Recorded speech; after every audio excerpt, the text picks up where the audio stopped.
Falcons! Today is Friday, September 27th. Please stand for a Pledge of Allegiance followed by a moment of silence.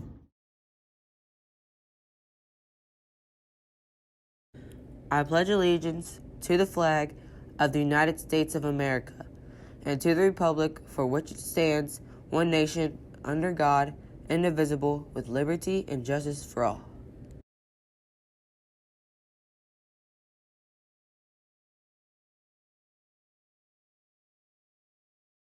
Be sure to have all your reach out money and permission slips in by Friday. By the way, the cost is $100. Turn it into your science teacher. Oh, Michael! Best Buddies are the club about friendship. Best Buddies is about creating a culture of respect and inclusion. The club is open to kids in all grades. The applications are due Friday, October 4th. Apply online or see Ms. Costa. Yes, sir! Yeah! High five! The family of this 14-year-old boy who was killed by a hit-and-run driver desperately wants your help tonight. They want the person responsible caught and held accountable. Steve Jefferson has their message for you tonight. This is where that 14-year-old got hit. You can still see skid marks here in the middle of the street. The 14-year-old's family is getting help from a local church. He fell in the spectrum of autism.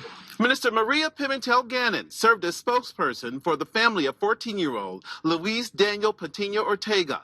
The North Central High School student did not survive a hit and run Wednesday night. He went out and ran an errand and came back and everything was fine. And then he went out and ran another errand and he never came back.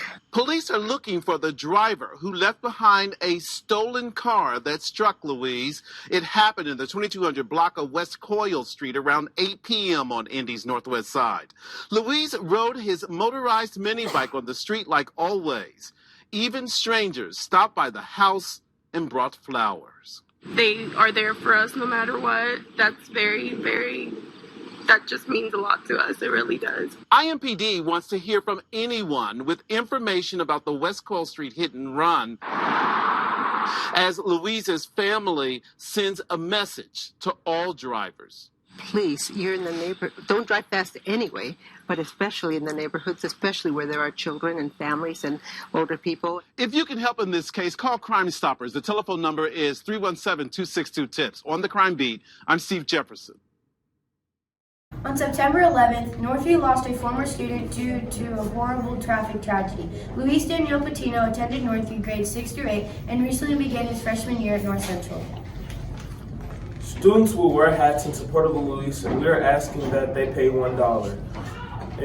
Tickets will be sold in advisory starting Friday. We will stop selling tickets on Tuesday. Going out like a sucker, no way.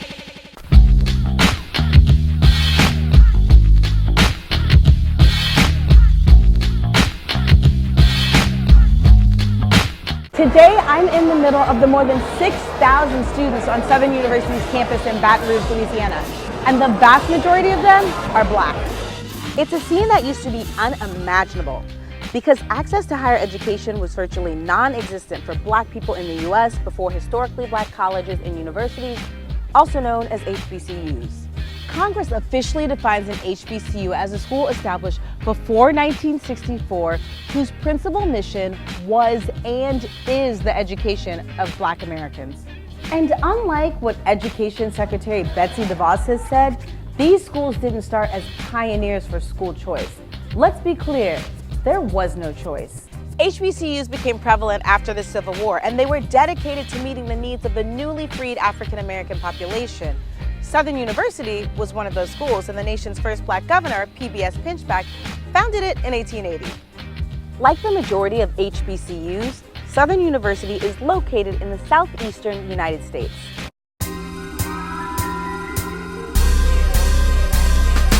I went to Spelman College. I went to Howard University. I went to Coppin State University. I went to Xavier University. I went to Howard University in Washington, D.C.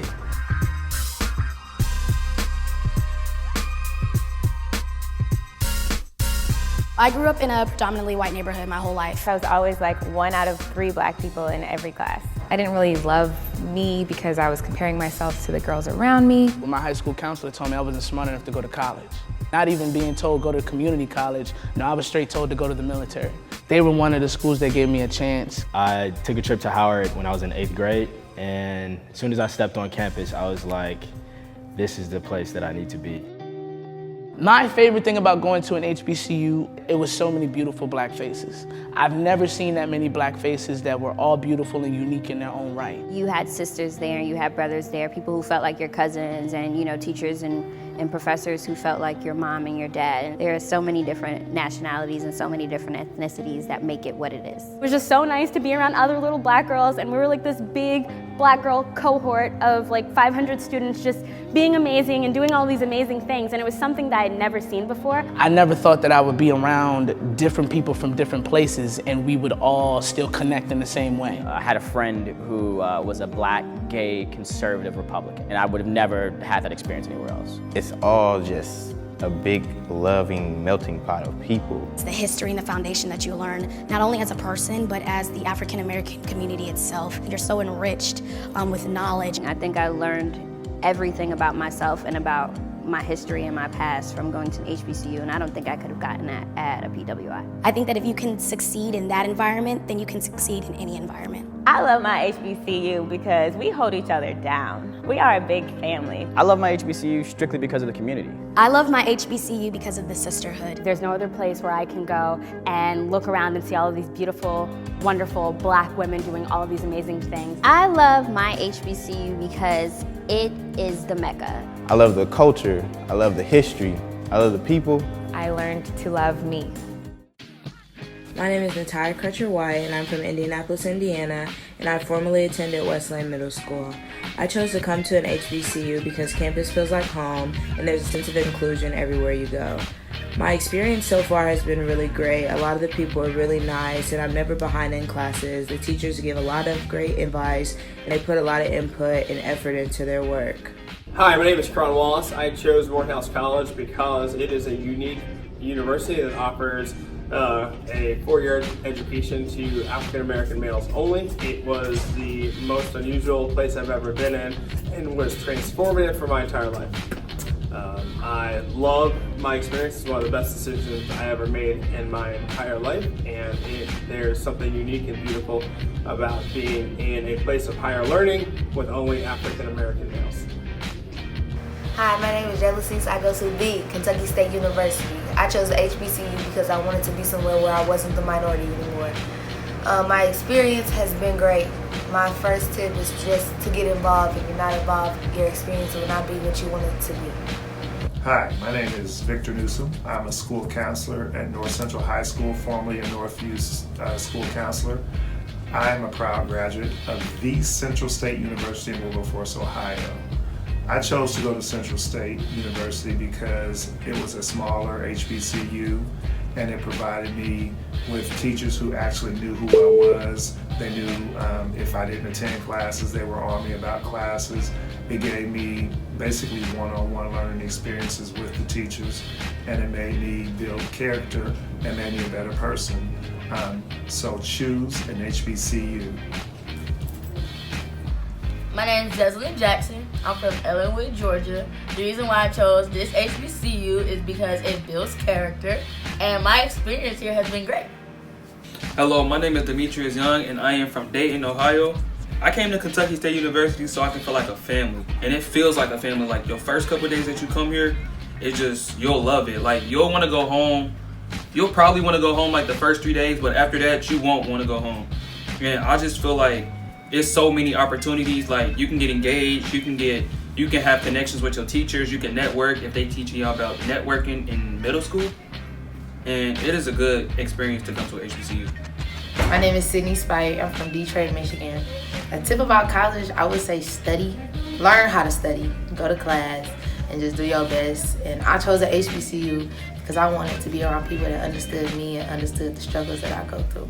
HBCU graduates are twice as likely to be satisfied in their work, have greater community involvement, and they even vote more frequently, according to Brian Bridges of the United Negro College Fund. HBCUs provides support to the students who need it the most, even though they have the least amount of resources to help those students succeed.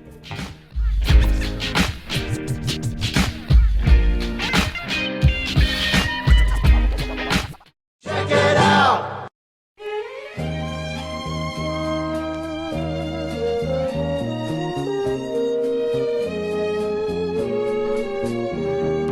Let's check it out. Shut the camera off. Save the batteries. Check it out. Thanks for watching, Falcons. Have a great day. Shout out to the Lady Falcons for winning and being good soccer players. Oh, shoot.